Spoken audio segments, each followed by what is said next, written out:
गेल्या 10 वर्षांचा काळ न्यायव्यवस्थेसाठी अत्यंत वाईट. 21 माजी न्यायमूर्तींकडून सरन्यायाधीश धनंजय चंद्रचूड यांना पत्र लिहून चिंता व्यक्त. 5 मिनिटं वेळ काढा आणि जबाबदारीनं मतदान करा. सर्वोच्च न्यायालयाचे सरन्यायाधीश धनंजय चंद्रचूड यांचं देशातील नागरिकांना मतदान करण्यासाठी आवाहन. लोकसभा निवडणुकीच्या अनुषंगानं दक्षिण मध्य मुंबई संदर्भात मनसेची महत्त्वपूर्ण बैठक.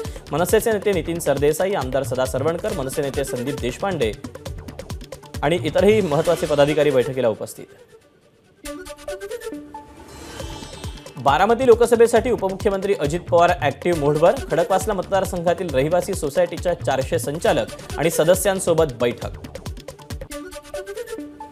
हिंगोलीमध्ये केंद्रीय मंत्री नितीन गडकरींची आज सभा. महायुतीचे उमेदवार बाबूराव कोळेकर यांच्या प्रचारासाठी गडकरींची प्रचार सभा. डिपॉझिट जप्त करणार बोलून जर नारायण राणेंना समाधान मिळत असेल तर मिळू द्या, मात्र 4 जूननंतर राणेंची झोप उडेल. रत्नागिरी सिंधुदुर्गचे विद्यमान खासदार विनायक राऊतांची राणेंवर टीका. छत्रपती संभाजीनगरमधील ठाकरे गटाच्या मध्यवर्ती प्रचार कार्यालयात पहिल्यांदाच मुस्लिम महिलांची हजेरी. चंद्रकांत खैरेंच्या प्रचाराच्या बैठकीसाठी मुस्लिम महिला उपस्थित.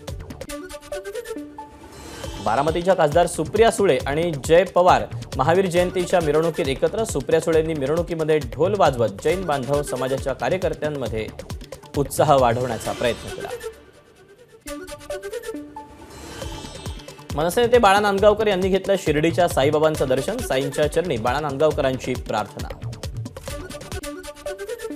मुंबई महापालिकेचं डीप क्लिनिंग मोहीम जोरात. एका दिवसात 150 मेट्रिक टन डेब्रिज आणि 86 मेट्रिक टन कचरा उपसला.